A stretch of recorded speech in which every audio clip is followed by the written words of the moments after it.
এই হচ্ছে আমার হোমওয়ার্ক।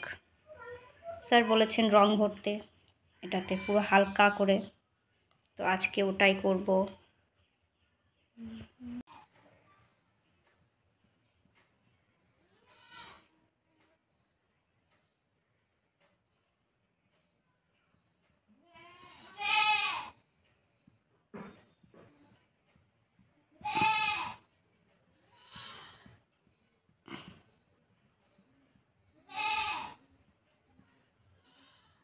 জানি না কতটা হচ্ছে, ট্রাই তো করছি।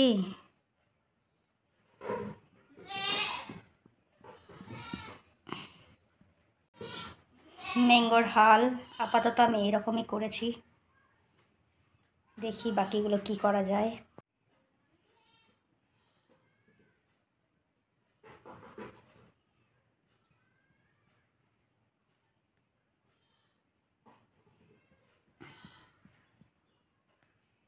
এটা তো একটু বেশিই কঠিন, অন্যান্য কালারগুলো ইউজ করতে আমার এরকম প্রবলেম হয় না, কিন্তু এটা ইউজ করতে আমার একটু সমস্যা হচ্ছে। না জানি কোন কান দিয়ে ঘষবো সেটাই আমি বুঝতে পারছি না। এটা হচ্ছে কাঁচা আম, মনে হয় কাঁচা আম। কাঁচা আমের হাল এই হয়েছে আমার দ্বারা। এটা আবার কেমন ওয়াটারমেলন হলো কি জানি, ব্ল্যাক দিয়ে আবার সিডস বানাতে হবে।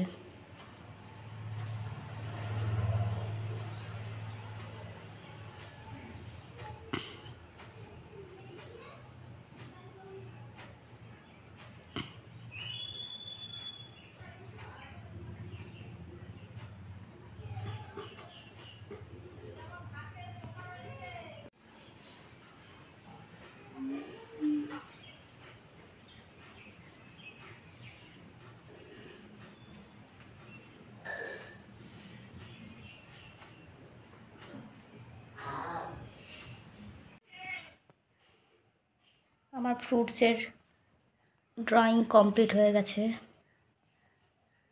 এই ব্যাকগ্রাউন্ডগুলো করতে হবে।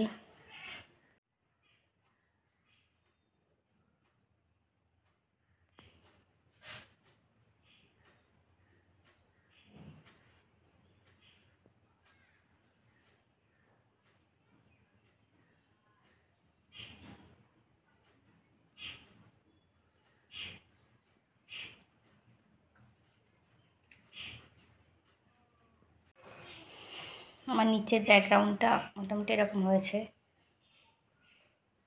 উপরের ব্যাকগ্রাউন্ডটা বাকি আছে, এটা দিয়ে ফিল করতে হবে। এটা